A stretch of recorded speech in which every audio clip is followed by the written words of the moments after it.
comigo a sua Bíblia em Efésios capítulo 6, uma exortação do apóstolo Paulo sobre a nossa batalha diária.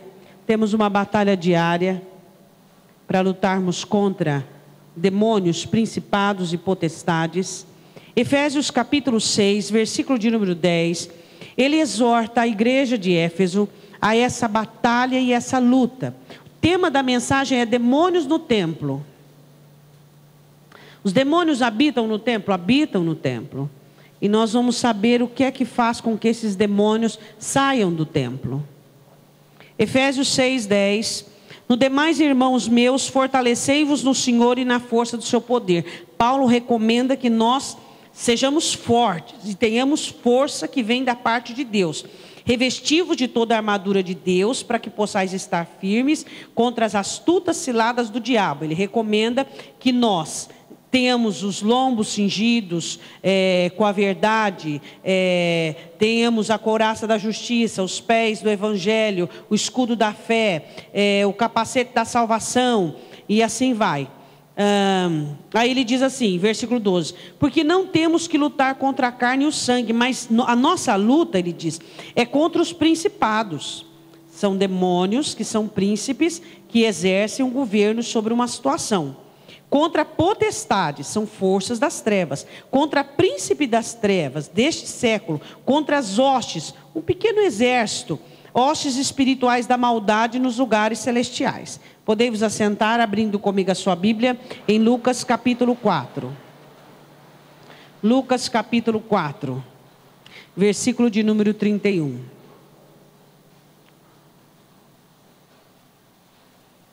Você observa a astúcia de Satanás?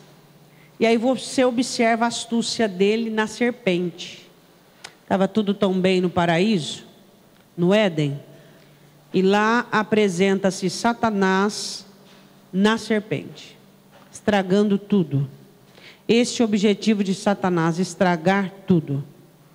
Aí você observa várias incorrências, várias situações em que ele se manifesta. Aí você vê pessoas assim que cometeram erros, no caso de Davi, o pecado com Batseba, ali estava Satanás na tentação para com Davi. Aí você observa Sansão, todo confuso, com tantas implicações emocionais, e aí você vem vindo, e aí você vê que pessoas boas, pessoas que tinham boas intenções, pessoas que tinham planos e projetos bons para a sua vida, foram pessoas que deixaram-se levar por uma situação complicada e complexa, uma situação maligna e satânica. Com o objetivo de Satanás colocar os seus espíritos malignos dentro da igreja. Eu vou falar sobre 3 situações onde a presença de Satanás é mantida dentro da igreja. Por exemplo, onde existe religião, ali o culto que é religioso, ali a presença do diabo, a presença de demônios é uma presença permitida. Por quê? Porque a religião é metódica, a religião é mecânica, a religião não tem vida, a religião não tem coração, ela não tem fogo, ela não arde. A religião é a prática já costumeira que alguns crentes têm. Vamos ver lá na época de Jesus, a frequência deles na sinagoga, lendo o Antigo Testamento, fazendo as suas liturgias e tudo. Hoje, o que seria a religião? Seria o culto sem o fogo, sem o coração arder, sem as emoções. Seria o culto sem a paixão, sem o temor, sem um coração aberto. Isso é um culto religioso. Se você entra na igreja para cultuar ao Senhor e sai da igreja para cultuar ao Senhor, e você não lembra o que foi pregado, e você não teve nenhum ápice, não digo só emocional, tá? Mas um ápice assim, de consciência, um ápice de compreensão, de despertar, você não prestou um culto, você foi religioso naquele dia. Então, qual é o ambiente do culto onde Satanás encontra de uma maneira propícia a presença de demônios? Nos cultos que são religiosos, não passa de liturgia, de costumes humanos. Esses cultos são cultos onde espíritos malignos ali estão e permanecem durante décadas e ali continuam. Dentro da igreja? Dentro da igreja. A Bíblia é lida? É lida. Orações são feitas? São feitas. Canções são cantadas? São cantadas. Qual é o problema? Só que não há vida. Qual é o culto onde Deus está presente? O culto onde tem sacrifício. Paulo diz assim: rogo-vos, pois, irmãos, pela compaixão de Deus, que apresentei os vossos corpos como sacrifício vivo, santo e agradável a Deus, que é o vosso culto racional, para que vocês possam experimentar qual é a boa, perfeita e agradável vontade de Deus. Romanos 12, 1 e 2. Então, o nosso culto, ele é um culto onde? Um culto racional, santo, perfeito e agradável. Então, o que nós precisamos entender, que tem que ter vida no culto. O seu culto tem que ter vida, você tem que ter vida, você tem que estar vivo. Santo, tem que ter santidade e tem que agradar a Deus. Quais são as 3 coisas que agradam a Deus? A fé, o quebrantamento e a voluntariedade. Então Paulo já explicando que nós, quando nos apresentamos diante de Deus, nós temos que prestar um culto que é vivo, que tem alegria, que tem um coração compungido, que tem quebrantamento, que tem despertar, que tem uma mente totalmente ligada, envolvida, interessada, que tem um coração interessado, que tem derramamento. Então esse é um culto vivo e um culto santo, onde nós nos apresentamos diante de Deus em santidade. Nós já sabemos o temor que é exigido de cada um de nós a nós prestarmos culto ao Senhor. E o que é agradável? O sacrifício, que agrada a Deus, sua voluntariedade, sua fé e seu quebrantamento. Bom, Lucas 4:31. E desceu a Cafarnaum, lá tinha uma sinagoga bem grande, cidade da Galileia, e os ensinava nos sábados. E admiravam a sua doutrina, porque a sua palavra era com autoridade. Jesus estava ensinando na sinagoga, e ali havia um homem endemoniado. Aquele demônio estava quietinho durante vários cultos, várias reuniões. Quietinho. Quietinho, sem manifestação. Estava ali no homem, não havia manifestação alguma. Mas quando a palavra foi pregada, houve a manifestação. Diga: a palavra liberta. Quantas vezes houve reuniões naquela sinagoga presididas pelos escribas e por sacerdotes, e aquele homem continuava endemoniado? Nunca conseguiu ser liberto. Por quê? Onde a religião está, os demônios não têm necessidade de saírem. Demônios não têm problema com religião. Eles têm problema com a palavra, com a verdade. Aí eles têm problema. O que incomoda os espíritos malignos é a verdade. Você pode ver que quando você está em um pecado, e esse pecado ele tem uma ligação maligna, você fica nervoso, irritado quando fala do pecado. Por quê? Porque esses demônios ficam agitados. Parece uma indigestão emocional e espiritual. Você fica irritado, mal-humorado, sai da igreja com raiva. Por quê? Porque esse pecado tem uma ligação com o espírito maligno. E quando veio a espada da palavra, ela feriu justamente aquela área contaminada. E aí você sentiu como se você estivesse numa congestão espiritual. Você começa a se sentir mal. Você começa a ficar com raiva. Você começa a ficar nervoso. Por quê? Porque aquele pecado está intimamente ligado com uma potestade. Aí a Bíblia diz assim que Jesus começa a pregar. Jesus começa a falar de liberdade. Jesus começa a falar de perdão. Jesus começa a falar de santidade. Jesus começa a falar de compromisso. Jesus começa a falar de libertação. E a palavra do Senhor diz no versículo 33: e estava na sinagoga um homem que tinha o espírito de um demônio imundo. Quando a Bíblia faz essa conotação, um espírito imundo são demônios que trabalham com pecados, com sorte de mazelas, com sorte de misérias, que trabalha na mediocridade, que leva o ser humano à imundícia. E ali estava aquele homem que portava esse espírito maligno. E esse homem manifestou-se e exclamou esse demônio por meio da boca do homem com uma grande voz, uma alta voz, dizendo: que temos nós contigo, Jesus Nazareno? Mas não era um demônio só. Por que nós? Porque os demônios são unidos. E provavelmente ali, nele, não havia apenas um demônio. Havia a presença de 2, 3, depois voltava para 1. Os demônios, eles fazem esse tipo de coisa. Depois 4, 5. O que temos nós contigo? O que tem o reino das trevas contigo? Por que o demônio disse isso para Jesus? Ele estava dizendo assim: o que é que tu vieste fazer na sinagoga?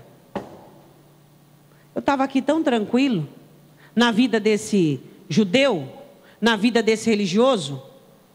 O que é que tu vieste fazer no templo? O que é que tu vieste fazer na igreja, Jesus? Porque tem igreja que Jesus não frequenta ela. Tem igreja que Jesus nem entra nela. Por quê? Porque não existe compromisso com a verdade. Os crentes não pagam o preço com a verdade. Jesus passa de largo, lá na esquina, mas ele não entra dentro dela. Aquele demônio levanta a sua voz dizendo: por que é que viestes aqui? Ué, mas lá não era a sinagoga, não era o templo? Era.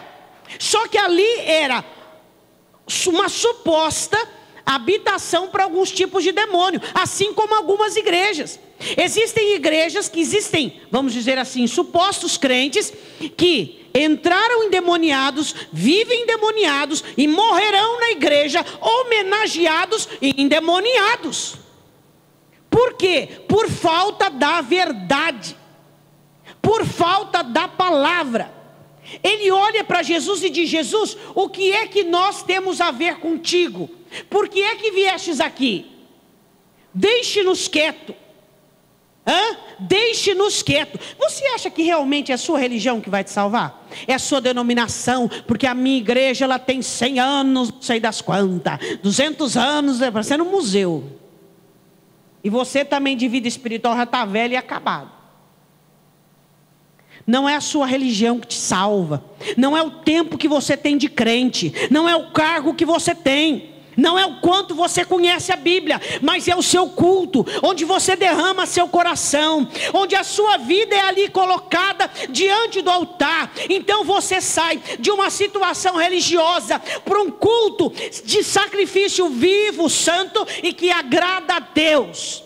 Aqueles demônios olharam para Jesus e disseram: nós estávamos aqui cumprindo as nossas obrigações religiosas, lendo as escrituras, falando com o Pai, recitando salmos, e tu viestes aqui nos importunar. Jesus disse: eu sou a verdade, e Ele é a verdade. Que temos nós contigo, Jesus Nazareno? Viestes destruir-nos?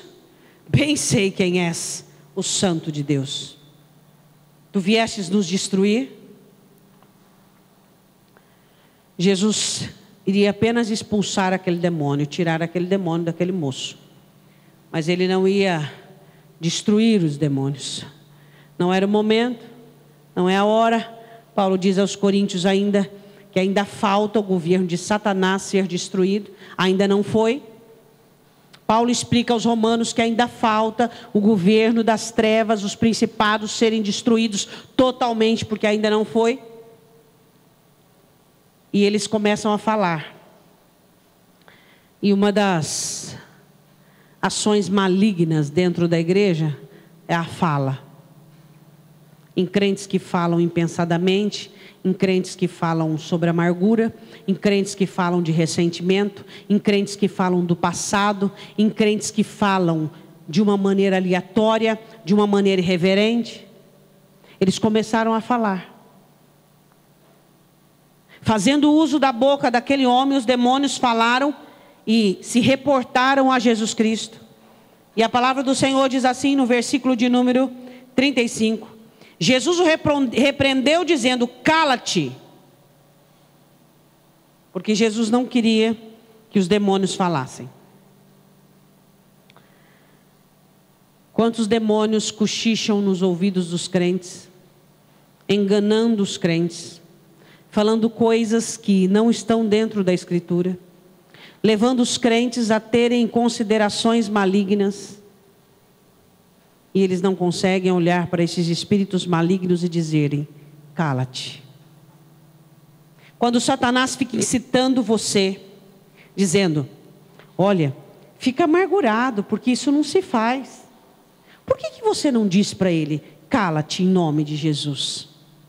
Olha, a sua situação está muito difícil, vá por esse caminho. E você sabe que aquele caminho é um atalho, é uma situação paralela, porque nada tem a ver com Jesus. Por que nós não olhamos para esses demônios e dizemos: cala-te e sai da minha vida, sai da minha situação? Por que nós temos que ceder lugar, diz o apóstolo Paulo, não deis lugar ao diabo em Efésios? Por que nós temos que dar lugar a Satanás e permitir com que ele fale conosco, com que ele nos convença, com que ele trabalhe dentro dos nossos corações? Por que o Espírito Santo veio com um ofício específico? Você sabe? Por que o Espírito Santo veio ensinar? Porque Satanás também ensina. Por que o Espírito Santo veio convencer? Porque Satanás também tem os seus demônios que convencem. Por que o Espírito Santo veio consolar? Porque Satanás fermenta os sentimentos. Ele coloca fogo nos sentimentos, dizendo: olha como você está amargurado, olha como você foi ferido, olha que coisa grave fizeram com você, olha esse problema como ele é grandioso, olha essa situação como ela é terrível. Então o Espírito Santo veio com autoridade para poder desfazer as obras do diabo.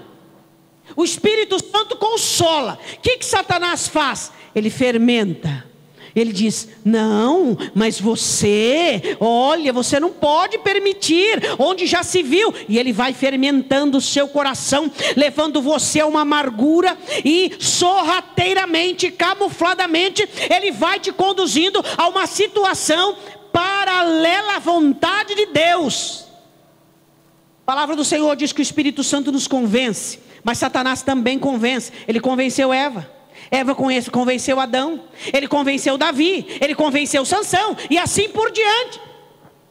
Ele é convencedor. Por isso que o Espírito Santo veio nos convencer do pecado, da justiça e do juízo. E Satanás convence você assim: você está certo, você está correto, você está coberto de razão, é assim mesmo que faz. Não, a coisa é assim mesmo. Olha, e ele trabalha junto com as suas intenções, e ele trabalha de uma maneira concomitante aquilo que você quer, aos seus desejos, à sua vontade, fazendo com que você se sinta confortável com a voz dele e desconfortável com a voz do Espírito Santo, porque o Espírito Santo fala em nome de Deus para a sua salvação, e Satanás fala em nome dele para a sua destruição.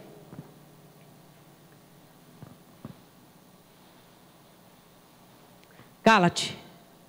Por que nós não calamos demônios e espíritos malignos quando eles vêm nos arguir, nos falar conosco, e eles vêm colocar coisas na nossa cabeça, e eles vêm dizer: olha, sua cruz está muito pesada, olha como é que está difícil, olha que como que você pode ser um crente passando por isso, e Deus tirou os olhos de você, e isso e aquilo, ou então, cometa esse pecado, não vai dar nada não. Qual é o problema? Você já está abençoado mesmo. Qual é o problema? Você é humano. Deus entende, Deus entende, Deus entende.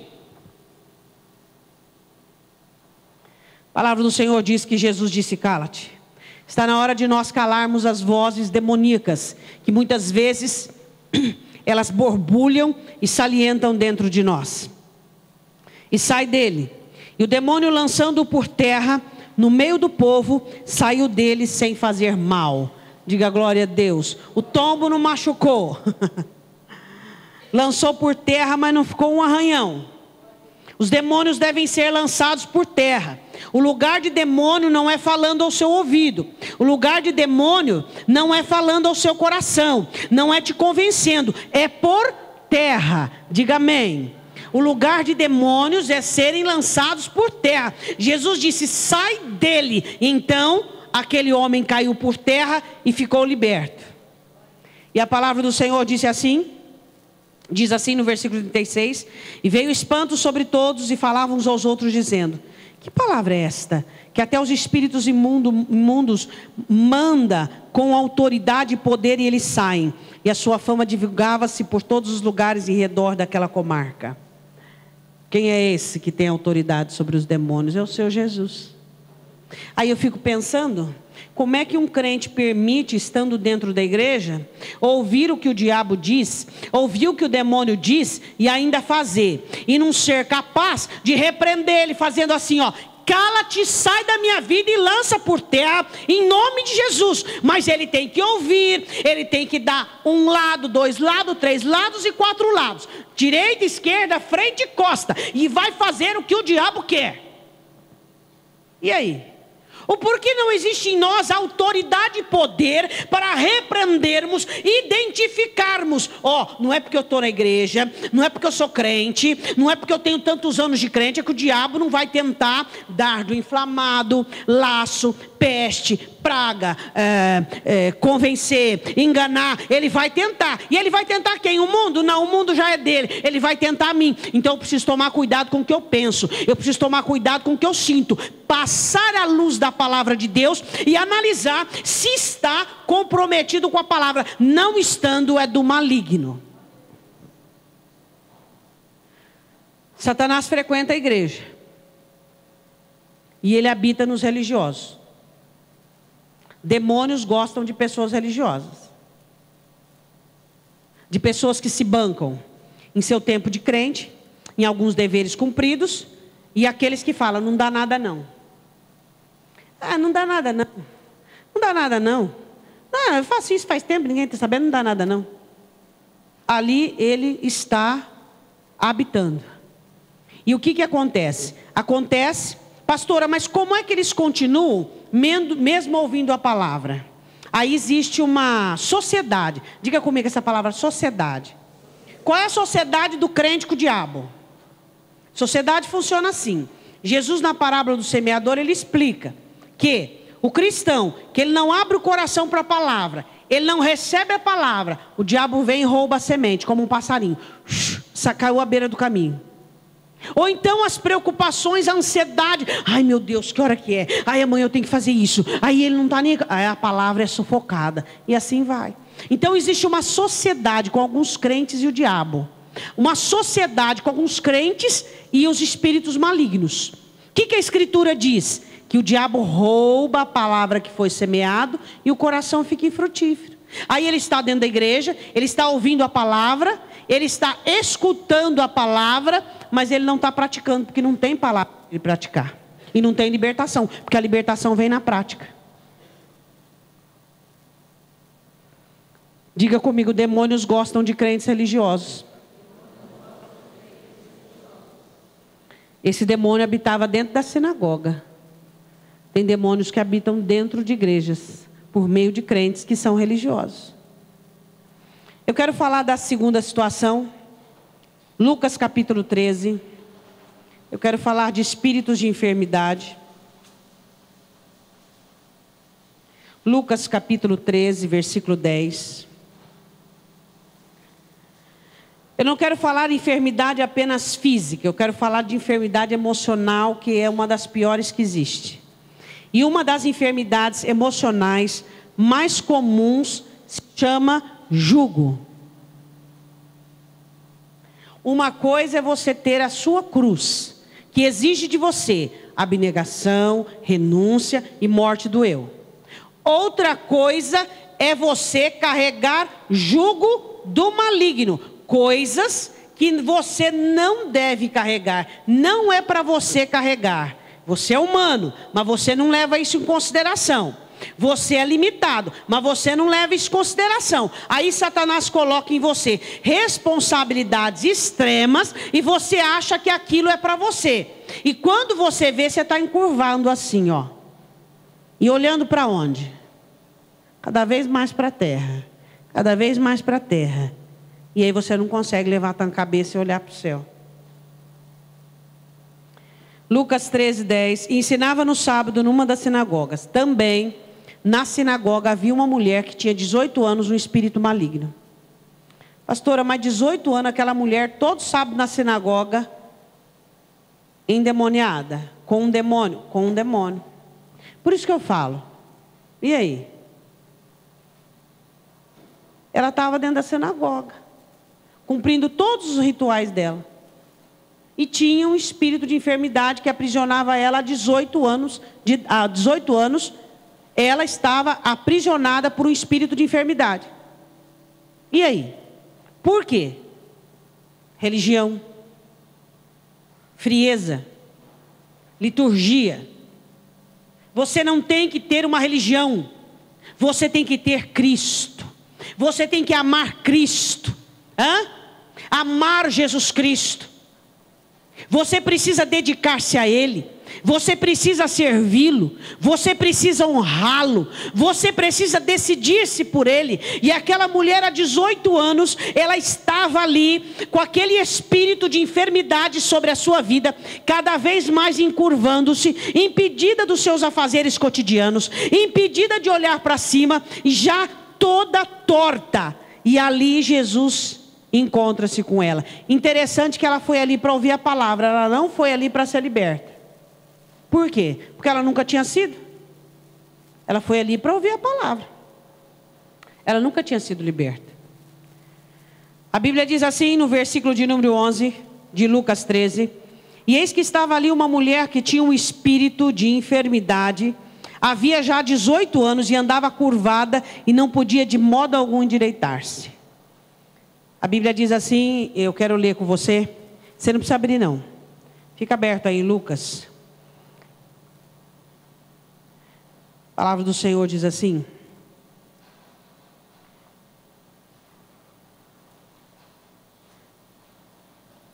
Deixa eu só achar aqui, eu já falo para você a referência. O Senhor diz assim em Levítico 26:13. Não precisa abrir não. Eu sou o Senhor vosso Deus, que vos tirei da terra dos egípcios, para que não fosseis seus escravos, e quebrei os timões do vosso jugo, e vos fiz andar eretos. Você anda ereto? Cabeça erguida, podendo olhar para o alto, para o autor e consumador da sua fé, podendo levantar a sua face para o Senhor, podendo ter honra, podendo glorificar o nome do Senhor. Eu sou o vosso Deus, que vos tirei do domínio e da escravidão dos egípcios, e vos tirei os timões do vosso jugo, e vos fiz andar eretos. Aquela mulher andava encurvada, porque havia sobre ela um espírito de enfermidade, que a escravizava naquela posição. Diga comigo, posição. Vou traduzir. Situações que você não consegue mudar. E é aquela mesma novela mexicana. 2 passos para frente, 3 para trás, 2 passos para frente, 3 para trás, aquela mesma posição.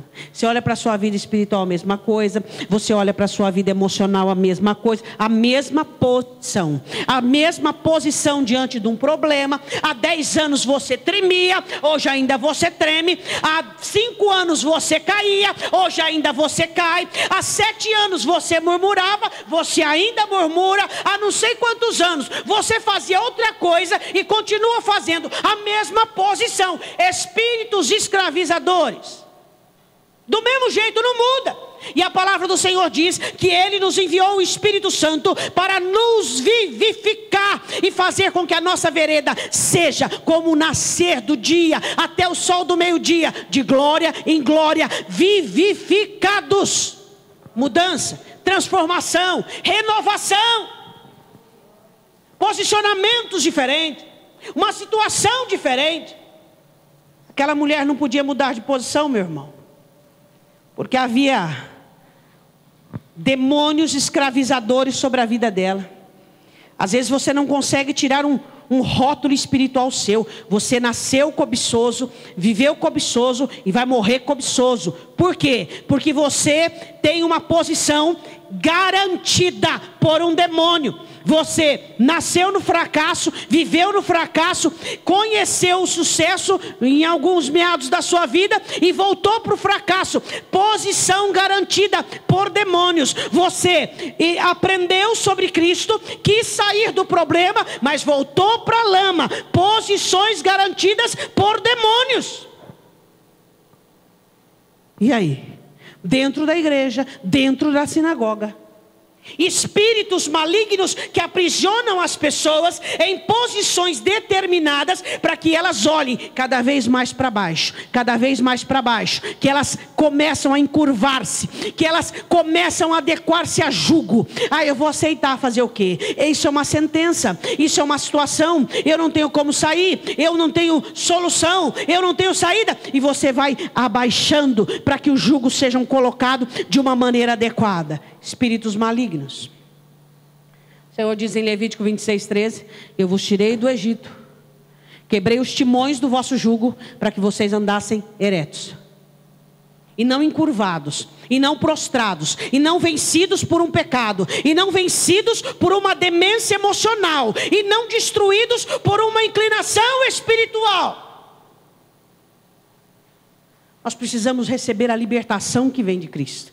Nós precisamos abrir o nosso coração e dizer: Senhor, eu não aceito essa posição de sofredor, eu não aceito essa posição de fracassado, eu não aceito essa posição de vencido, eu não aceito essa posição de fraco, de frágil, de débil.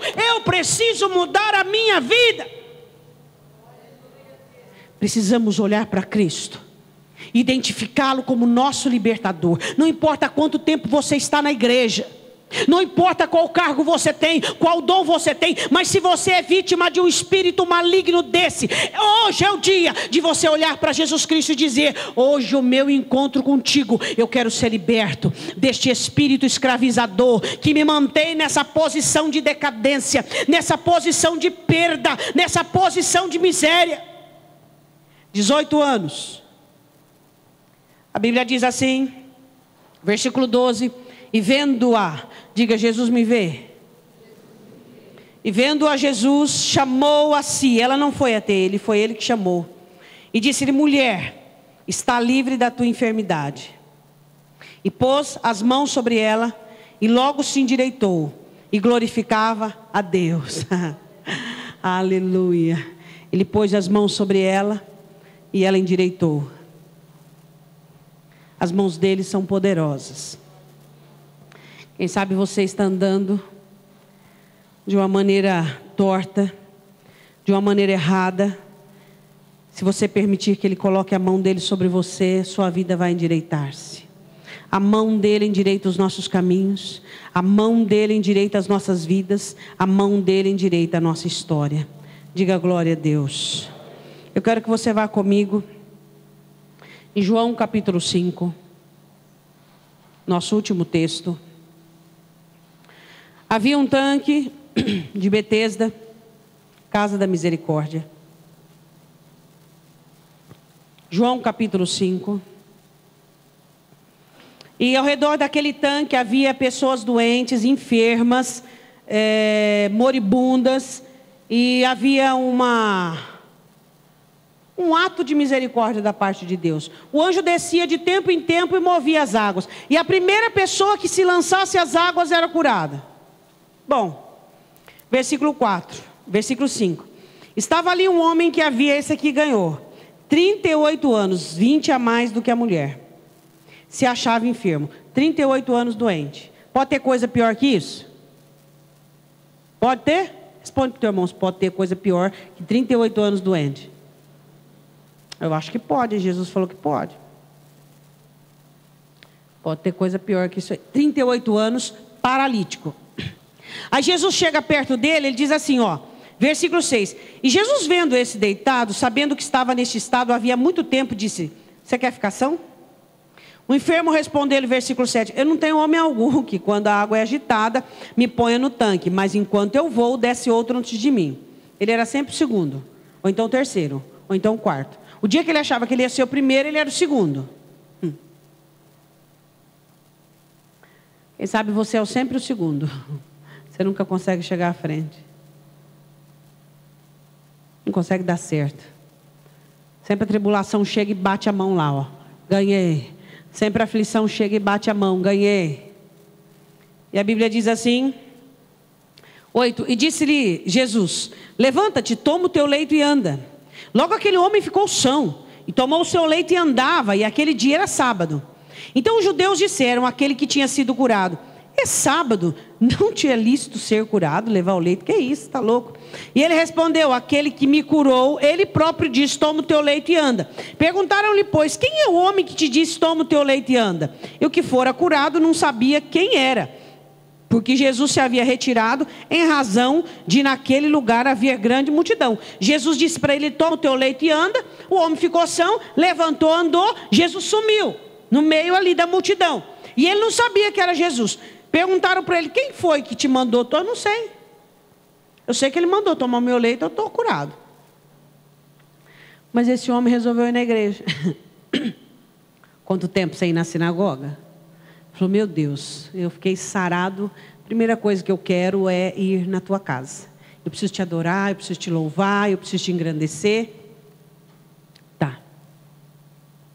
Jesus tem encontros no culto com pessoas saradas, libertas, abençoadas, com um objetivo, para dar-lhes um aviso sobre os demônios.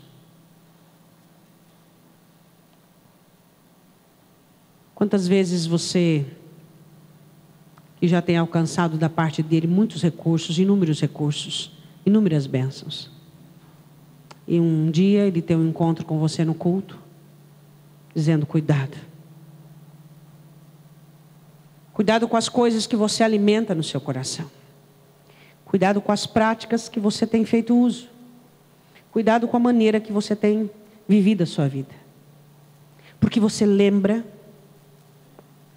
do tempo em que eu te conheci. Você lembra de onde eu te tirei. Você lembra como você vivia? Lembro. Então, se você errar comigo, te acontecerá coisas piores que ficar doente 38 anos. O encontro com Jesus, comigo e com você, em algumas vezes, cuidado. Lembra de onde eu te tirei?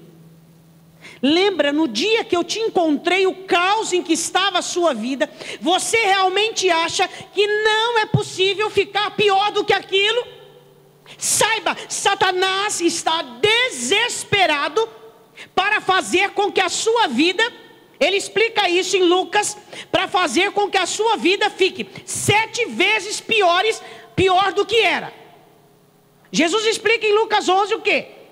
Ele diz assim, quando a casa está varrida, adornada, ou seja, o crente está prumadinho, abençoado, Satanás manda um demônio, e ele vê aquele demônio que saiu, diz, olha, Jesus não mora aqui. Tem obras, tem dons, tem alegria, tem dinheiro, tem prosperidade, tem saúde, tem restauração, tem tudo, mas não tem o mestre, não tem Jesus. E ele vai e busca 7 demônios piores do que ele, para garantir a estadia dele, e volta, e o estado de Jesus daquela pessoa fica pior, muito pior. Eu quero só te fazer uma pergunta. Você que hoje é uma pessoa abençoada, Jesus diz assim para você e para mim, cuidado, não peque, não erre, para que não te aconteça algo pior do que o dia que eu te conheci. Não faça coisas que Satanás te induz a fazer. Por quê? Porque ele te induzirá a fazer coisas, porque ele precisa entrar na sua vida, ele precisa deliberar maldições para a sua vida, e a única maneira é por meio de você virar as costas para mim. E a hora que você virar as costas para mim, ele fará do seu estado 7 vezes pior do que antes. Quer ver? Versículo 14 de João capítulo 5. Depois Jesus o encontrou no templo e disse-lhe: eis que já está são. Que bom, eu estou vendo que você está curado. Não peques mais. Jesus estava explicando que a enfermidade dele de 38 anos era pecado. Era por causa de pecado, consequência maligna. Ele havia pecado e Satanás havia posto nele uma doença. Ele diz: não peques mais para que não aconteça algo pior contigo. Aí ele diz assim: não peques mais para que não te suceda alguma coisa pior. Pior que 38 anos de doença? Pior. Você já viu? Eu já vi. Pior. Quando ele era ímpio e veio para Cristo, ele estava numa situação. Depois ele abandonou a Cristo, a situação dele ficou 1000 vezes pior, 7 vezes pior. Por quê? Jesus o encontrou no templo, e ele diz: aquela situação que você viveu por pecado, você estava sofrendo por causa do pecado quando eu te encontrei. Então, você está no templo, curado e sadio. Não peques mais para que você não sofra, não te aconteça alguma coisa muito pior do que aquilo. Pior do que falido, pior do que quase o casamento destruído. Qual foi o seu caso? Como é que você chegou para Cristo? Pior do que aquele? Pior. Não minimize o que o diabo pode fazer. Pior. Então o Senhor Jesus encontrou-se no templo com aquele homem que havia sido liberto, curado daquela enfermidade, para fazer a ele uma exortação. Aí terminando disse assim: e aquele homem foi e anunciou aos judeus que Jesus era o que o curara. Eu não quero, pelo amor de Deus, vê lá de onde você veio. Imagina uma coisa pior do que aquilo. Imagina. Vamos lá, imagina. Faça um exercício agora. Imagina a sua situação financeira como era, conjugal, emocional, imagina. Agora imagina a situação pior do que aquela. É o plano que o diabo tem para você. Jesus disse para ele: esse é o plano que Satanás tem para você. Então não peques mais, não cometa pecado, não dê lado para o diabo, não dê lugar para o diabo, que senão os demônios irão voltar e colocar no estado pior do que aquele. 3 operações satânicas no templo. Primeira, todas elas por causa da religião. A primeira, Jesus mandou calar e sair. A segunda, a mulher estava debaixo de jugo, espírito de enfermidade. A terceira, Jesus exortou para cuidar, para que ele não caísse em teias malignas. Eu quero dizer uma coisa para você: o que o diabo quer para você não é que você se desvie. Ele sabe que ele não vai conseguir isso de pronto. Ele quer que você seja religioso. Será o maior sucesso para o diabo se você for uma pessoa religiosa. Se você não sentir Jesus, se você não derreter-se diante dele, se você não amá-lo, não querê-lo, não senti-lo, não ter o temor, não quebrantar-se diante dele. Satanás, o plano de Satanás é que você seja religioso. Que você venha na igreja e saia da igreja da mesma maneira.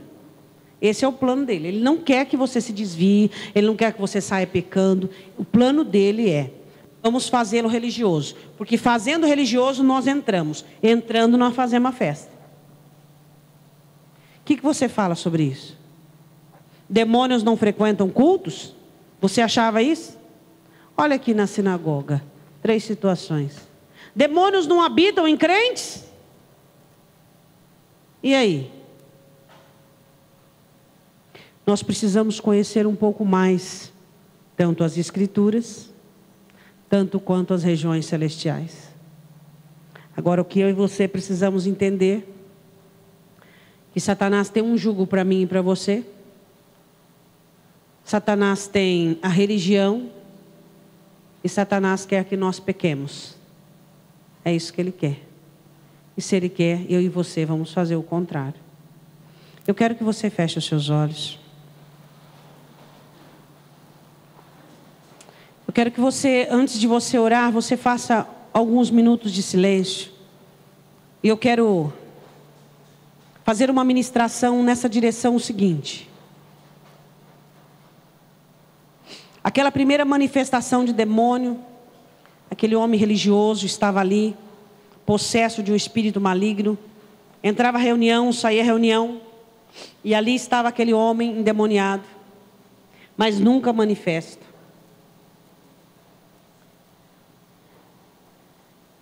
Eu quero dizer para você, muito cuidado com a religião. Muito cuidado quando o seu coração não palpita mais por ele. Muito cuidado quando você vem na igreja e outras coisas chamam a tua atenção que não é ele. O ar, o ventilador, os irmãos, o horário, o louvor. Tudo chama a sua atenção, menos ele. Quando você no culto começar a prestar atenção em coisas, você tirou a sua atenção dele. Então é um alerta para você. Quando a palavra não te interessar mais, muito cuidado, a religião está batendo a porta. Quando nos cultos não houver mais o lugar principal para a palavra, essa igreja é uma igreja religiosa. Eu quero que você, em nome de Jesus, olhe para dentro de você e perceba se a religião já está dentro, se ela está batendo a porta, ou você está mantendo-a a distância, a quilômetros de distância.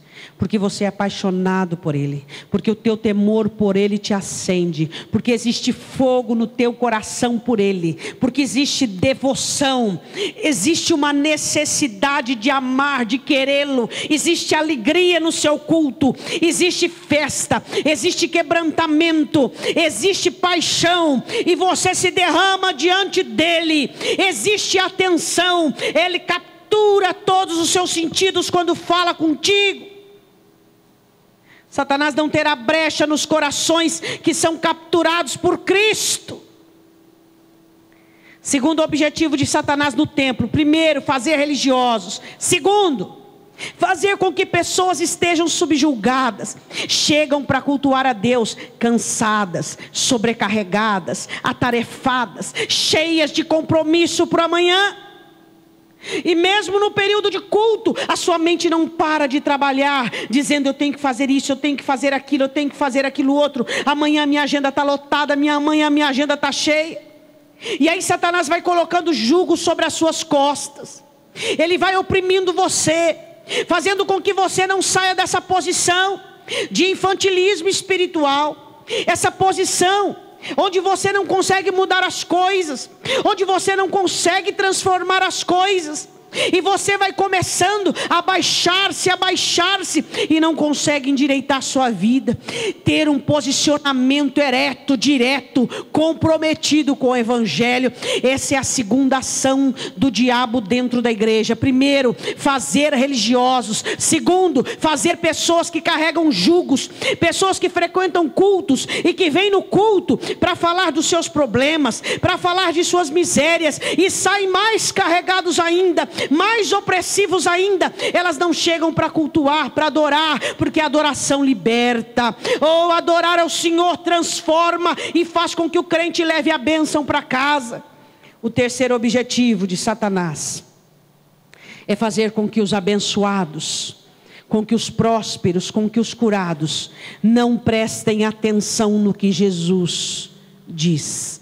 Cuidado, cuidado, Cuidado com o pecado, cuidado com o pecado, cuidado com o deslize, cuidado com o pecado, cuidado com o pecado, cuidado com o pecado. Ele desvia a sua atenção, ele faz com que você não ouça, como Pedro não ouviu da maneira correta o que Jesus disse: nesta noite tu me negarás 3 vezes.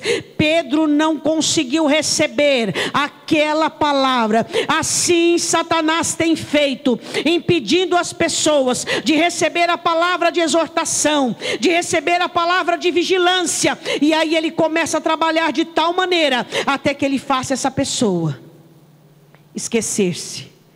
E quantos têm ficado em seu estado pior do que quando chegaram? Eu quero que neste momento você ore, e você fale com Deus, qual é o caso que você tem vivido. Satanás está ao nosso derredor, bramando como leão, buscando a quem possa tragar. Ele quer tragar aqueles que não cultuam mais com o coração, para fazerem religiosos. Ele está querendo tragar aqueles que cultuam o Senhor, falando de seus problemas, de suas necessidades, e não conseguem adorar a Cristo, e não conseguem alegrar-se no Senhor. E ele está à procura daqueles que não conseguem ouvir a exortação. Eles estão tão distraídos, tão ocupados com suas agendas abarrotadas, com seus compromissos, e eles não conseguem mais ouvir a exortação de Jesus. Cuidado, cuidado para que não te aconteça algo pior. Cuidado para que não te suceda algo pior. Cuidado para que não te aconteça algo pior. Não peques, não peques. Satanás anda ao teu derredor, e ele quer um lugar, ele quer uma oportunidade, ele quer uma chance. O que os demônios fazem no templo? Fabricam religiosos, encurvam as pessoas, e faz com que elas não saiam de suas posições, e desviam a atenção dos abençoados à exortação. Eu quero que você fique de pé. Eu quero que você identifique nessas 3 coisas qual é a tentativa de Satanás para contigo. Primeiro, fazer-te um religioso. Segundo, colocar jugo sobre você, fazer você sofrer, fazer você angustiar-se. Terceiro, fazer com que você não dê atenção às exortações do Senhor. Eu quero que em nome de Jesus, o Espírito Santo está aqui, e Ele te ajuda, e Ele te dirige para você entender qual é a estratégia de Satanás. Qual é o objetivo do inimigo contra a sua vida? Ele quer te fazer um religioso. Ele já está esfriando o seu coração. Ele já está tirando de você a vontade de vir à igreja. Ele já está tirando de você a vontade de orar, a vontade de ler a Bíblia. Ele já está amortizando os seus sentimentos. Segundo, ele tem colocado jugo sobre a sua vida. Ele tem te feito fazer cultos pesados. Você só pensa em problema, só ora por problema, e você está angustiado, e você não consegue alegrar-se no Senhor, e você não consegue cultuar no Senhor. Terceiro, você está abençoado, e o único lugar onde você se alegra é no culto, é no pátio, conversando com seus amigos. Você não dá atenção à exortação. Você não ouve o que Deus fala, você não ouve o que Cristo fala. Ele está te dizendo palavras libertadoras, de livramento para o mês que vem, para o ano que vem, para daqui 2 anos. Palavras que servem de espada na mão do Espírito Santo, onde ele golpeará contra demônios e contra principados e localizações em sua alma, onde ele destruirá qualquer chance do inimigo destruir sua vida. Mas quantos de nós ouvimos a palavra do Senhor e não damos a atenção devida? Quantos de nós ouvimos a palavra do Senhor e Ele nos exorta, e Ele nos repreende, e Ele diz: eu estou voltando, mas a negligência é atuante, e Ele diz, e Ele fala, e nós nos ensurdecemos. Essa é uma ação maligna. Em nome de Jesus, identifique: religioso, jugo, disperso na exortação. Religioso, jugo, disperso na exortação. Religioso, jugo, disperso na exortação. Religioso, jugo, negligente, indiferente na exortação. Identifique em nome de Jesus qual é a estratégia de Satanás para você. E eu quero que você comece a orar colocando por terra. Se Satanás está tentando fazer de você uma pessoa religiosa, uma pessoa fria, eu quero que você repreenda agora e diga: sai da minha vida em nome de Jesus. Eu te repreendo, espíritos das trevas. Eu te repreendo, espírito do mal. Eu pertenço ao Senhor. A minha alma pertence ao Senhor. E eu não serei um religioso. Eu prestarei a Ele culto vivo. Se o seu caso é jugo, é carga, e você como crente está cada vez mais sofrendo, cada vez mais oprimido, cada vez mais cansado, repreenda isso em nome de Jesus. O Senhor coloca a mão dele sobre você e toca e diz assim: fica curado em nome de Jesus. O terceiro caso é se você está negligente às exortações. Se você não tem ouvido, não dado atenção, peça perdão ao Espírito Santo e diga: eu te recebo, Espírito Santo, como aquele que convence. Eu te recebo, Espírito Santo, como aquele que prega para mim a palavra de Cristo. Eu te recebo, Espírito Santo, como aquele que faz a obra de Cristo na minha vida. Diga ao Espírito Santo: eu te recebo como poder de convencer, como poder de consolar, como poder de mudar a minha vida. Eu quero que você diga assim: em nome de Jesus, eu declaro toda religião praticada ou iniciada na minha vida caindo por terra, em nome de Jesus. O meu Senhor terá o meu amor e o meu culto vivo. Eu repreendo todo espírito maligno que quer me trazer sofrimento, opressão, jugo, tristeza. Eu digo que a mão do Senhor está sobre a minha vida, e eu lanço sobre Ele toda a minha ansiedade, porque Ele tem cuidado de mim. Eu repreendo em nome de Jesus todo espírito maligno que quer me fazer negligente, surdo às exortações do Senhor.